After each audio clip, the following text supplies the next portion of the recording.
4000 साल से ये समाज अपने समाज दबी हुए, इसीलिए इतने महापुरुष अपना जीवन त्याग किया, कुर्बान किया। ये लोग इतना जुर्म हुआ फिर भी ये लोग खड़ा रहे, किस लिए? हमारे समाज के रूप बदलने के लिए। आप ऑफिसर्स भी बन जाएंगे लेकिन उससे समाज को कोई फायदा नहीं होगा। नहीं तो ये समाज यही बोलेंगे, अरे ये लोग से नशे में रहते हमेशा, अरे ये लोग झोपड़ वाले, अरे ये लोग सफाई कर्मचारी बन के रहना है, ये लोग अपना अटेंडर बन के रहना है, ये लोग अपना ड्राइवर बन के रहना है, ये लोग ऐसी हमारा घर में सर्वेंट मेड बन के रहना है। यही होता है। पिछले जितने भी पीढ़ी गुजर गए वो सब लोग यही काम करते रहे, फिर हम भी वही काम करना है क्या? जो भी चीज है, जो भी क्षेत्र है, उस क्षेत्र में हम सबसे आगे बढ़ना है। परिवर्तन पाठशाला जरूर कीजिएगा, क्योंकि क्रांति जो है, शिक्षा का क्रांति जो है बचपन से ही शुरू होती है। कई लोग सोचते हैं कि अरे हम सिविल सर्वेंट बनेंगे कोचिंग सेंटर जाके, नहीं होता। जितने भी पूर्व वक्ता अपने अपना विचारों को, अपना अपना अनुभवों को आपका सामने खड़ा कर दिया। अभी रिस्पॉन्सिबिलिटी आपकी है। जो यहाँ के मंच पे जितने भी वक्ता सीनियर ऑफिसर्स थे और जूनियर ऑफिसर्स भी आए, बहुत संघर्ष करके, बहुत मेहनत करके 8 से 16 घंटा तक पढ़ के ऑफिसर्स बन के कामयाब हो गए। वो लोग अपने अपने विचारों को आपका सामने खड़ा कर दिया, लेकिन वो लोग आपको ऑफिसर नहीं बना सकते। ऑफिसर आपको खुद बनाना है, खुद बनाना है, खुद बनना है, मेहनत करके बनना है। राही जी आके आपके घर में नहीं बैठ सकते, प्रेम प्रकाश जी आपका माँ बाप को बोल नहीं सकता देखो ऐसा पढ़ो करके। अंजलि कटारिया मैम या पूनम मैम आके आपको ये किताब पढ़ो करके आपको हर चीज को नहीं बोल सकते। आप खुद अपना रास्ता ढूंढना पड़ेगा। ये बहुत बहुत अहम चीज है मित्रों। मैं इसीलिए आज स्वेरो नेटवर्क 10 साल से लाखों लोगों को प्रभावित किया। हम गवर्नमेंट का सपोर्ट जरूर लिए, नैवासिक पाठशाला, सोशल वेलफेयर हॉस्टल, सामाजिक कल्याण विभाग के हॉस्टल्स, सोशल जस्टिस विभाग के हॉस्टल्स, प्राइवेट स्कूल्स में जितने भी हॉस्टल्स हैं, वो सब हॉस्टल्स का सहारा जरूर लिया। हम शिक्षकों का सहारा जरूर लिया, लेकिन बच्चों का सोच हम बदल दिया। बच्चों का या छात्रों का सोच हमने बदला। हम क्या बोल के बदला? हम 10 कमांडमेंट जो है, I am not inferior to anyone, हम किसी से कम नहीं है। I shall be the leader wherever I am, कहीं भी रहूंगा मैं, कहीं भी रहूंगी मैं, नायक या नायकन बन के रहूंगी। और मैं हमेशा ऊंची सोच को मैं दिल में लगाता हूं। मैं जो भी काम करूंगा अंतिम लक्ष्य तक मैं वो काम को नहीं छोड़ूंगा। जिस चीज को मैं नहीं जानता हूं उस चीज से मैं नहीं डरूंगा, जरूर नहीं डरूंगा। यही चीजों को 10 कमांडमेंट जो बताया गया आपको एबी प्रेजेंटेशन में, वही चीज हम बच्चों को दिया, 10 लाख बच्चों को दिया। आज मैं पहले ही बोला, अभी बोला मैंने, राही जी आप आपके पास आके, प्रेम प्रकाश जी आपके पास आके, अंजलि जी आपके पास आके नहीं बैठेंगे, आप खुद बनना पड़ेगा। वो बनने के लिए ये 10 कमांडमेंट जो है, स्वेरो का कमांडमेंट जो है, वो आपका सहारा देंगे, वो आपका मार्गदर्शन करेंगे मित्रों। ये हमेशा याद रखना, हम किसी से कम नहीं। 4000 साल से ये समाज अपने समाज दबी हुए, इसीलिए इतने महापुरुष अपना जीवन त्याग किया, कुर्बान किया। ये लोग क्या क्या अपमान नहीं हुआ ये लोगों के ऊपर, इतना जुर्म हुआ फिर भी ये लोग खड़ा रहे, किस लिए? हमारे समाज के रूप बदलने के लिए खड़ा हो गए ये लोग। ये विचारों को हम हमेशा दिल में रखना चाहिए। देखिए, आप लोगों में से कई लोग कामयाब बनेंगे, जरूर कामयाब बनेंगे, क्योंकि ऐसे अच्छे अव्वल नंबर के ऑफिसर्स यहाँ आके आपका भाषण दिए। आप लोगों में से 90% लोग प्रभावित हो जाएंगे, आप ऑफिसर्स भी बन जाएंगे, लेकिन उससे समाज को कोई फायदा नहीं होगा। आप ये दिल में रख के चलिएगा। मैं इसीलिए ये बात कह रहा हूं, आप ऑफिसर बन सकते, लेकिन एक राही जैसा इधर आके अपने समाज को प्रभावित करने के लिए कोशिश तो करना चाहिए, वो होना चाहिए।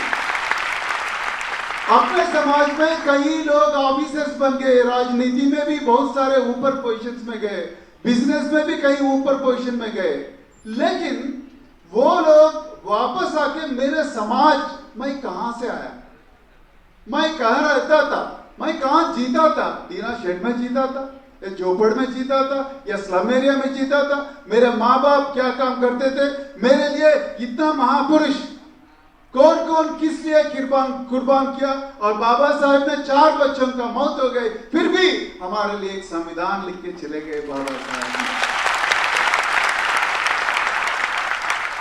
अपने समाज में कई ऑफिसर्स बाबा साहब का तस्वीर ऑफिस में तो छोड़ो, कम से कम घर में भी रखने के लिए हिम्मत नहीं है। ये सही है, ये सही है। महात्मा ज्योतिराव फुले का तस्वीर घर में रखने के लिए डर जाते हैं, माता सावित्रीबाई फुले का, माता रमाबाई का तस्वीर घर में रखने के लिए डर जाते हैं लोग।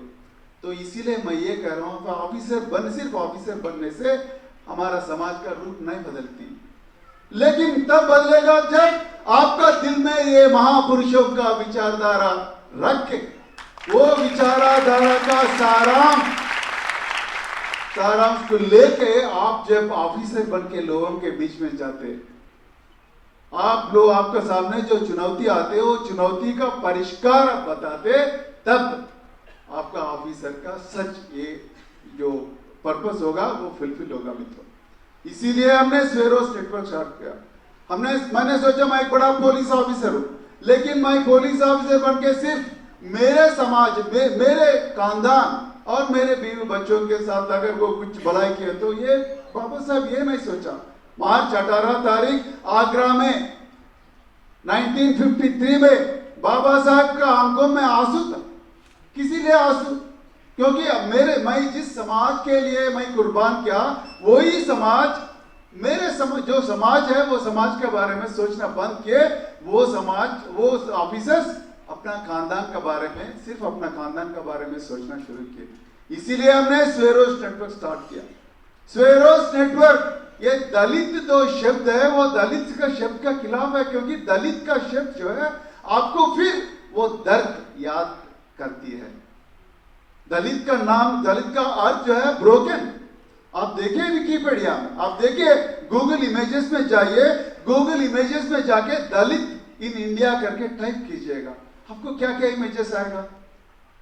भीख मांगते हुए और गरीब बच्चे, कपड़े भी ठीक से नहीं है, स्केलेटन जैसा बने हुए, अपने हकों के लिए हमेशा सड़क पे संघर्ष करते हुए, और कहीं जो आंखों में आंसू आते हैं, सीने में जलन होता है, उस तस्वीरों का आपका गूगल इमेजेस में आएगा।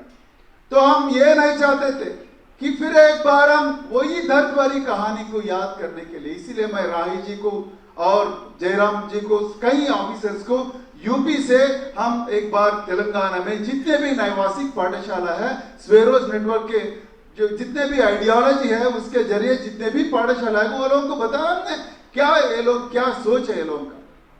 तो फिर एक बार वही सोच, वही दर्द भरी कहानी नहीं होना, एक खुश भरी कहानी होना, अपना क्षमता के मुताबिक हम मेहनत करके कुछ कामयाब करना। इसीलिए 2014 में हमने 2 बच्चों को 52 दिन ट्रेन करके हम नेपाल को भेज दिया, नेपाल से तिब्बत को भेज दिया, तिब्बत से एवरेस्ट तक भेज दिया। उसमें 18 लोगों के मौत हो गए। उस एक्सपेडिशन में 18 लोगों को मौत हो गए मित्रों। 5 मिनट में 18 लोग मर गए। ये बच्चों को हमने बोला वापस आ जाओ भाई, तुम्हारा मौत हो गए तो हमको कोई फांसी देगा हमारा गवर्नमेंट। फिर भी ये बच्चे बोले नहीं साहब, बाबा साहब का तस्वीर एवरेस्ट पे लगाना है, तब भी वापस आएंगे। मित्रों, आपको भी एक पीक चढ़ना है। सब लोग एवरेस्ट जाने का जरूरत नहीं है, मगर अपना जिंदगी में हर एक का खुद की एक एवरेस्ट होती है, वो एवरेस्ट तक जरूर जाना। नहीं तो ये समाज यही बोलेगा, अरे ये लोग उसको नशे में रहते हमेशा, अरे ये लोग झोपड़ वाले, अरे ये लोग सफाई कर्मचारी बन के रहना है, ये लोग अपना अटेंडर बन के रहना है, ये लोग अपना ड्राइवर बन के रहना है, ये लोग ऐसी हमारा घर में सर्वेंट मेड बन के रहना है। यही होता है घरों में। अपना अपना अपना माँ बाप वही काम करते थे, अपने पिछले जितने भी पीढ़ी गुजर गए वो सब लोग यही काम करते रहे, फिर हम भी वही काम करना है क्या? करना है क्या? जोर से बोलिए, करना है क्या? बिल्कुल नहीं करने का। इसीलिए हमने स्वेरोस नेटवर्क लगा दिया। एक तो शिक्षा, दूसरा जो है स्वास्थ्य, तीसरा जो है स्वावलंबन, चौथा जो है स्वाभिमान। स्वाभिमान से आता है पावर, वो सब आता है। इसीलिए पहला शिक्षा से शुरू। इसीलिए जसवंत को हम बहुत खुश है, आज हमको एक बहुत बड़ा क्रांतिकारी मिल गया है, क्रांतिकार मिल गया वो जसवंत जी का रूप में। अरे क्या क्या मेहनत किया जसवंत जी ने, एक साल में इतना बड़ा मैजिक बताया। मैंने बोला जसवंत जी इस बार शाह ऑडिटोरियम, अगली बार हम प्रगति मैदान में लाखों लोगों का एक प्रयास बराबर करेंगे।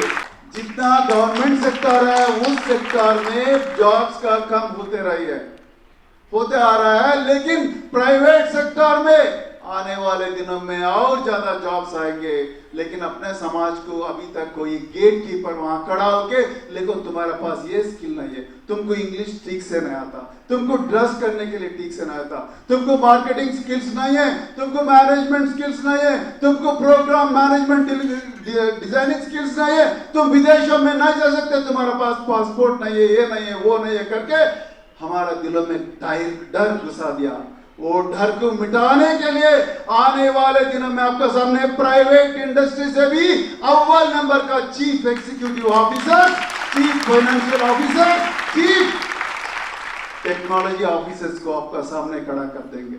मित्रों, अपना समाज एग्रीकल्चरल रेवोल्यूशन यानी कि खेती का क्रांति जो 1960s में हुआ था, उसमें भी हम मजदूर बन गए, क्योंकि हमारे पास खेत नहीं है, लैंड नहीं है, जमीन नहीं है अपने पास, तब भी हम मजदूर बन के रहे। और उसके बाद आया इंडस्ट्रियल रेवोल्यूशन अपने देश में, वो इंडस्ट्रियल रेवोल्यूशन में भी हम फैक्ट्रीज में फिर मजदूर बन के रहे। और आया उसके बाद डिजिटल रेवोल्यूशन यानी कि सर्विसेज रेवोल्यूशन। सर्विसेज रेवोल्यूशन में भी अपने समाज इंटरनेशनल एयरपोर्ट में सफाई कर्मचारी रहे, सॉफ्टवेयर कंपनीज में इंजीनियर्स का ड्राइवर रहे, और होटल्स इंडस्ट्री, हॉस्पिटैलिटी इंडस्ट्री में सप्लायर रहे, नहीं तो रिसेप्शनिस्ट रहे। फिर हम कब पायलट बनेंगे? हवाई जहाज का कब पायलट बनेंगे? एक नाव का कैप्टन कब बनेंगे? एक नाव का कैप्टन कब बनेंगे? हम विदेशों को कब बॉर्डर पार कर विदेशों को कब जाएंगे? हम प्राइवेट इंडस्ट्रीज का ओनर कब बनेंगे? ये सब के बारे में सोचना चाहिए। इसीलिए मित्रों, स्वेरो नेटवर्क आ गई।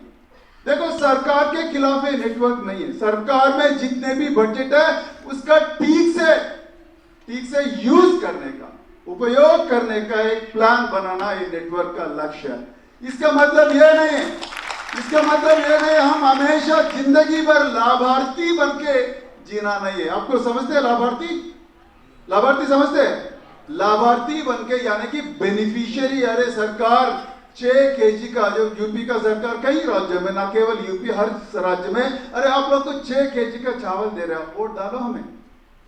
अरे आप लोगों को फ्री राशन दे रहे हैं, वोट डालो हमें। अरे आप लोगों को 2000 पेंशन दे रहा है, वोट डालो हमें। अरे आप लोगों को झोपड़ है और झोपड़ को थोड़ा रिपेयर करेंगे, वोट डालो हमें। नहीं, ये सरकार से पैसे लेना, सरकार के पास जो पैसे है वो हमारा हक है, लेकिन वो पैसे जैसा राही जी ने बताया, वो पैसों को ठीक से यूज करना भी हमारा फर्ज है। इसके लिए अपने पास क्रांति होना चाहिए, रियलाइजेशन होना चाहिए, समाज के पास एक प्लान होना चाहिए।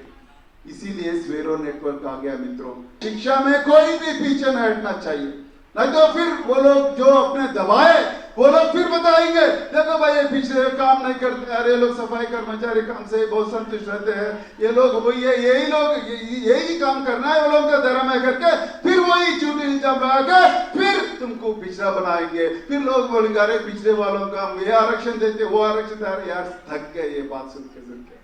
आप लोग थके कि नहीं? थके कि ना आप लोग? मैं तो थक गया हूं, ये बात सुन के थक गया हूं। आने वाले दिनों में हम हर चीज में, चाहे वो बिजनेस हो, चाहे वो स्पोर्ट्स इंडस्ट्री हो, चाहे वो सिनेमा इंडस्ट्री हो, चाहे वो ब्यूरोक्रेसी हो, चाहे वो सरकारी के कर्मचारी हो, जो भी है वो हमेशा हम अव्वल नंबर के काम करना है। और चाहे वो शिक्षा हो, यूनिवर्सिटीज जितने भी है वो हम अव्वल नंबर का प्रोफेसर, अव्वल नंबर का टीचर, अव्वल नंबर का ऑफिसर, अव्वल नंबर का बिजनेस वुमन, बिजनेसमैन और अव्वल नंबर का एक्शन और अव्वल नंबर का स्पोर्ट्स पर्सन, जो भी चीज है, जो भी क्षेत्र है, उस क्षेत्र में हम सबसे आगे बढ़ना है। मैं ये भी कह रहा हूं इसमें बहुत अपमान हो गया, इसमें बहुत दिक्कतें आपको सामने आएंगे, बहुत चुनौती आएंगे। जैसा मालावत, पूर्णा और आनंद कुमार बाबा साहब का तस्वीर लेके जब एवरेस्ट के तरफ सफर करना शुरू किए, वो लोगों का सामने कम से कम 450 लाश मिले हैं एवरेस्ट के ऊपर। वो लोग नहीं डरे। 18 लोगों का मौत हो गया फिर भी वो लोग नहीं डरे। 3 लोग गायब होते हैं फिर भी वो लोग नहीं डरे। वो लोगों का ऑक्सीजन सिलेंडर में प्रेशर कम हो गया, सर फिरना शुरू हो गया, फिर भी वो लोग शेरपा का सहायता से ऊपर तक गए। ऊपर बाबा साहब का तस्वीर को ट्रिब्यूट करके और देश के तिरंगा को वहां लहराते हुए देख के तभी वापस आ गए। ऐसा जब आप हर क्षेत्र में अव्वल नंबर पे जाने के लिए कोशिश करेंगे, गरीबी को मिटा के जब ऊपर जाएंगे, तब आपको बहुत सारे चुनौती मिलेंगे। वो चुनौती का सामना करना ही बाबा साहब ने आपको सिखाया।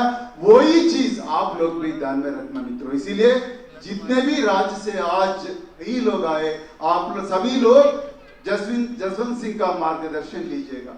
मार्गदर्शन लेके अपने अपने शहरों में, अपने अपने राज्यों में स्वेरोस नेटवर्क शुरू कीजिएगा और अपने अपना मोहल्लों में परिवर्तन पाठशाला जरूर कीजिएगा, क्योंकि क्रांति जो है, शिक्षा का क्रांति जो है, बचपन से ही शुरू होती है। कई लोग सोचते हैं कि अरे हम सिविल सर्वेंट बनेंगे कोचिंग सेंटर जाके, नहीं होता। मैं भी जैसा राही जी ने 2 साल हापुड़ के स्टडी सर्किल के डायरेक्टर रहे, मैं भी तेलंगाना के सोशल वेलफेयर स्टडी सर्किल का डायरेक्टर बना। कई लोग आते हैं सर मैं ऑफिसर बन जाता हूँ। मैं प्रेम प्रकाश जी को, गंभीर सिंह साहब को, सभी लोग को देखा, अंजलि कटेरे मैम को सुना, मैं बन सकता हूँ ऑफिसर का। ऐसा नहीं होता। ये पढ़ना जो है, ज्ञान लेना जो है, एक आदत होता है, बचपन से ही शुरू होता है। पेपर पढ़ना या न्यूज को सुनना है और 10 दोस्तों का एक ग्रुप बनाना है। व्हाट्सएप ग्रुप नहीं मित्रों, ग्रुप खोले तो अपने लोग समझते हैं व्हाट्सएप ग्रुप नहीं है, फिजिकल ग्रुप बनाना है। और फिजिकल ग्रुप बना के हमेशा 1 घंटा 2 घंटा दुनिया में क्या हो रहा है, क्या नहीं हो रहा है, देश में क्या हो रहा है, इकोनॉमी क्या में हो रहा है, पॉलिटिकल साइंस में क्या हो रहा है, और करंट अफेयर्स में क्या हो रहा है, और बिजनेस में क्या हो रहा है, क्या नहीं हो रहा, वो पूरा चीजों के बारे में कम से कम 1 घंटा बात करना चाहिए। तब सेलफोन बंद होना चाहिए। सेलफोन एक जहर है। सेलफोन का मालिक जो है सुनील भारती मित्तल है या मुकेश अंबानी है। हमारा जितने भी डेटा होता है 499 399 का पैकेज, पहले उसका जो है फिल होता, तुम्हारा जेब खाली होता, तुम्हारा समय भी बर्बाद होता। इसीलिए हम हमेशा कंज्यूमर रहे। जो कपड़े हम पहन रहे वो कपड़े हम तैयार नहीं किया, जो वॉच हम पहन रहे वो वॉच हम तैयार नहीं किया, जो चप्पल हम पहन रहे वो चप्पल हम तैयार नहीं किया, जो खाना हम जो खा रहे वो खाना में हमारा है मजदूरी किया, लेकिन हम वही मजदूर रहे। हर पीढ़ी मजदूर रहे। इसीलिए मित्रों मेरे रिक्वेस्ट ये है, आप लोगों को जरूर कंसंट्रेट कीजिएगा, फोकस कीजिएगा और हमेशा मैं बार ये बात बोल रहा हूं, बुरा मत मानिए, महापुरुषों का विचारों को दिल में रख लेना, ये बहुत इम्पोर्टेंट।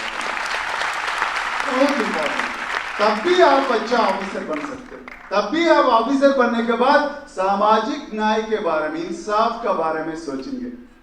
नेशनल दस्तक की आपसे गुजारिश है कि अगर इसको बचाना चाहते हैं तो नेशनल दस्तक को सब्सक्राइब करने के लिए रेड कलर के सब्सक्राइब बटन को दबाएं, फिर बेल आइकन की घंटी दबाएं। नेशनल दस्तक को बचाने के लिए बहुत जरूरी है कि हर खबर को शेयर करें, लाइक करें, कमेंट जरूर करें।